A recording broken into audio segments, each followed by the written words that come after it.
Today I will show you a drama, history, war film from 2001, titled Enemy at the Gates. Spoilers ahead. Watch out and take care.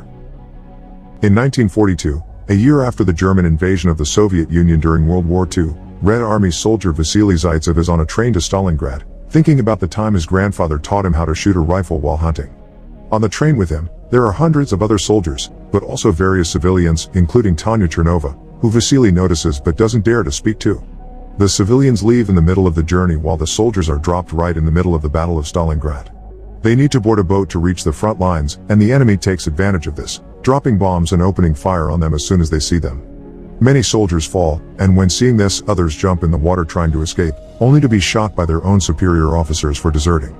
Once they reach the docks, only one of every 2 soldiers is given a rifle, the other is given bullets and instructions to follow the soldier with a weapon. The group is forced into a suicidal charge that the Germans easily overpower, and Vasily, who was given bullets, barely survives the assault by staying close to the ground and pretending to be dead. Once again, soldiers that try to escape are shot by their own side, considering them cowards and traitors. Soon the area is covered with bodies, with nobody alive in sight, until a few moments later, a car tries to cross the area. A tank shell hits it and knocks it over, and out of it comes Commissar Danilov, who rushes to hide inside a fountain, pretending to be another body in the pile and miraculously not getting killed when a group of Germans drive by and shoot at the bodies to make sure there aren't any survivors. Once they're gone, Danilov takes a rifle from one of the bodies and tries to shoot some soldiers he can see in a nearby building, but the weapon is out of ammo. At that moment, Danilov discovers he actually isn't the only one alive in the fountain. Vasily has been hiding there as well, and he asks him for his rifle so he can load it with the bullets he was given when he arrived. Vasily also tells him he should wait for an explosion to shoot so they aren't discovered. But since Danilov is a political commissar, his experience with weapons is limited, so he lets Vasily have the rifle instead. As another car with soldiers arrives, Vasily moves behind a hole on the fountain wall, and as soon as he hears an explosion, he starts shooting each German one by one on the head with absolute efficiency. Hours later, once they have been rescued and taken back to headquarters, Danilov prints a series of pamphlets detailing Vasily's heroic feat.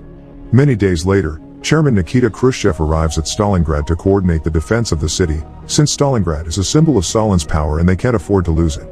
Furious after hearing about yet another loss, he demands ideas from his subordinates on how to improve morale, but most of the soldiers just repeat the same ineffective tactics they've been using for years.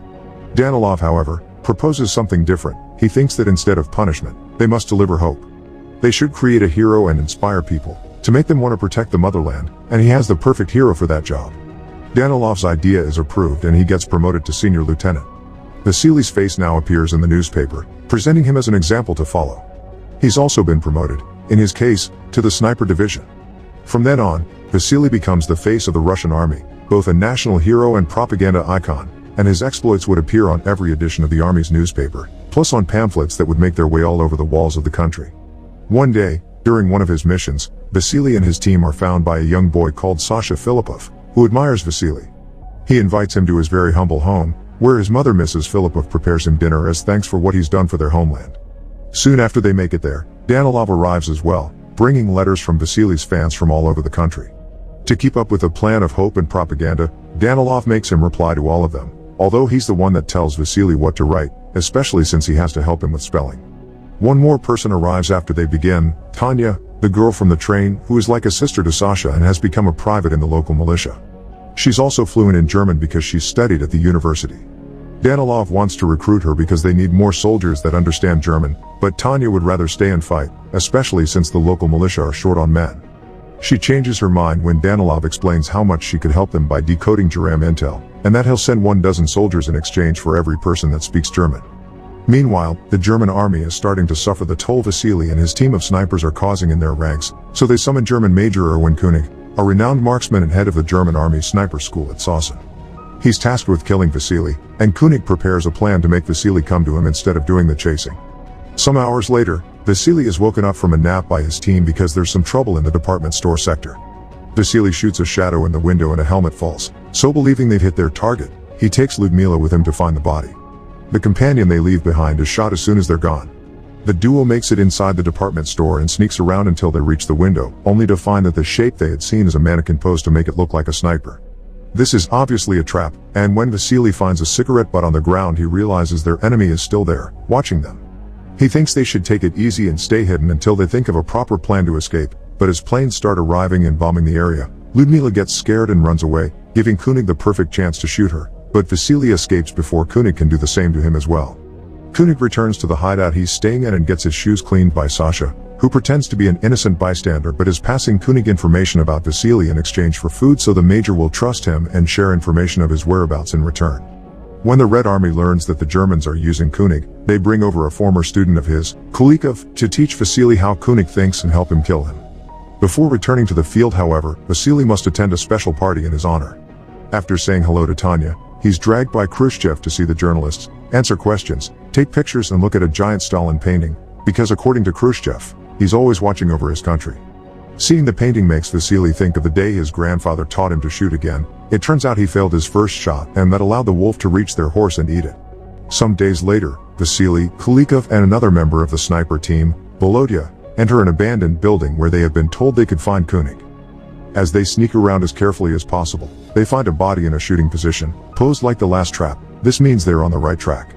After crossing an open area and luckily avoiding all bullets from the enemy, they manage to shoot 2 different repair guys before it's time for dinner.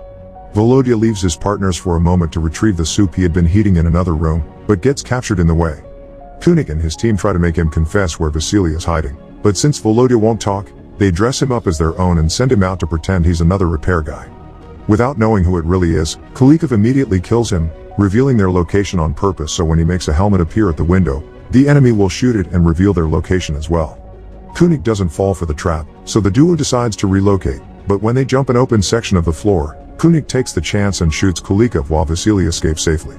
This constant chase between Vasily and Koenig is taking too long, and an impatient Khrushchev is starting to get on Danilov's back. After their meeting, Danilov goes to see Tanya to bring her a gift and try to court her, but she surprises him by asking to be reassigned. Some hours later, Vasily returns to headquarters and his mood isn't the best. He's never seen a shot like he's seen today, and thinks Koenig may be too good for him to beat. Danilov promises him they're getting new intel and that next time, Vasily will be 1 or perhaps even more steps ahead of him, so he has nothing to worry about. But he does ask for a favor in return. He wants Vasily to talk to Tanya and convince her not to ask for that transfer. When Vasily tries to do so, Tanya explains that she asked to be transferred because earlier in the morning, she learned her parents were among a group of prisoners that were executed by the Germans, and she wants to go there and fight. Understanding her need for revenge, Vasily gives her Kulikov's rifle. After Sasha shares information with both of them, Koenig and Vasily go to the same abandoned building, thinking they will surprise the other. While Koenig waits at an elevated platform, Vasily and his sniper partner enter through and hide behind the pipes, the shaking of which alerts Koenig of their position. As soon as the duo tries to move, Koenig shoots them, causing Vasily to lose his rifle and his companion to get hurt. Vasily sends his partner back to headquarters since he can't do anything in that state, and while the sniper makes his way back into the pipe, Vasily tries to recover his rifle by tying some rope to a knife and throwing it at the weapon to drag him towards him. But when he finally manages to land it correctly, Koenig cuts the rope with an easy shot. When some German planes fly by dropping some bombs, they shatter the glass roof, and some of the shards fall in front of Vasily, giving Koenig a full view of his face. At headquarters, Danilov is trying to convince Tanya not to fight, that her skills are more valuable in the intellectual field. Their argument is interrupted by the returning sniper, who tells them what happened. Tanya doesn't hesitate to go through the same pipe route to reach him in order to help, but as soon as he sees her, Vasily tells her to stay where she is and follow his plan. The same way Koenig has been watching him through the glass, Vasily has also used a shard to watch him in return, and thanks to this he knows his location. He asks Tanya to grab another piece of glass and turn it until the light reflects on it and blinds Koenig, creating an opening for Vasily to safely recover his rifle and shoot him. He doesn't manage to kill Koenig, but he does hurt his hand. Later, when Vasily and Tanya return to headquarters, they celebrate being alive with the rest soldiers, and afterward, they hide under the covers and make love right in the middle of the communal bedroom. The next morning, Vasily asks Danilov to stop writing about him. He can't carry this weight on his shoulders anymore, and he wants to fight as a regular soldier. Danilov doesn't accept this, and to manipulate Vasily into feeling bad for even asking, he brings over Sasha, who shows him how proud he is for having gotten intel from Koenig. With the kid looking at him with so much hope in his eyes, Vasily can't say no, and he allows Sasha to guide him to the area where Koenig will be waiting. The ground is covered with bodies, so Vasily hides among them and proceeds to wait for Koenig to show up. There's an issue, however. He spends so much time waiting there that he falls asleep. When Koenig finally sees him from his hiding spot, he is about to shoot him, only to suddenly see a looting soldier appear between them, moving Vasily's body as if he were dead and easily stealing all his belongings. The German army captures this soldier and finds he stole Vasily's ID, which makes them think Vasily is dead. Kunik doesn't agree, but he's dismissed anyway. Refusing to go home while Vasily may still be out there, Kunik talks to Sasha again and, already suspecting what may be happening, tells him which his next location will be. At the Russian headquarters, Khrushchev finds out the Germans are passing around the news of Vasily's death and gets furious at Danilov, who doesn't believe it.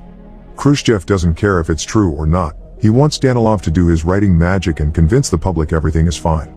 Afterward, Danilov tries to talk to Tanya about her possibly traveling to his house, but they're interrupted when the loudspeakers start announcing Vasily's death as well. Danilov gets ready to write an announcement of Vasily's death as a hero, but at that moment, the man himself comes back. He explains how he missed his shot for falling asleep and that he had to stay hidden from a man trying to kill him, so Danilov accepts to transfer him. Then Vasily asks about Tanya, and Sasha tells him he knew he was alive and told her, so she's gone to the station to find Kunik and get revenge. Danilov and Vasily rush to the station to rescue her, and when they find her, Vasily and Tanya kiss, causing Danilov to get incredibly jealous. So when he returns to headquarters, instead of writing his report about Vasily's heroism, he communicates to the world that Vasily became a traitor. What they aren't aware of is the fact Kunik has seen them at the station, and now knows for sure that Sasha has been passing on the information, so he captures the kid and hangs him off a pole to bait Vasily.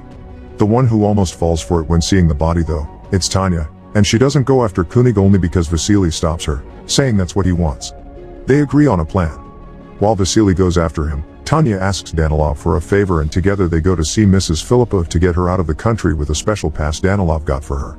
Mrs. Filippov doesn't want to leave without Sasha, but not to make her upset, instead of telling her Sasha died, they tell her he joined the Germans. Mrs. Filippov doesn't blame him for it if it means he's safe and accepts to leave with them. On the way to the boat, a bomb explodes near them, hurting Tanya. Danilov thinks she's died and leaves, but Mrs. Filippov doesn't give up and convinces a doctor to let Tanya board with her by showing her special pass and saying Tanya is her daughter. Vasily and Kunik are at a standoff in their respective hiding spots, not knowing where the other is. Danilov suddenly shows up next to Vasily, and now that Tanya is dead, he thinks he has nothing else to live for and humanity isn't worth saving. As a way to make up for the lies he made up about Vasily, he sacrifices himself and comes out of hiding so Kunik can shoot him and reveal his location. Vasily thinks ahead and doesn't immediately react, so now Kunik thinks he's killed Vasily himself and comes out to check the body. Vasily is waiting for him midway, and as soon as he aims his rifle at him, Kunik takes off his hat and accepts his fate. After killing him, Vasily takes his rifle and leaves it with Danilov's body. 2 months later, after the Germans have surrendered, Vasily gets a letter from Tanya, saying she's alive and being taken care of at a field hospital. Once the city is safe enough to travel, Vasily goes to the address on the letter and then the couple happily reunites.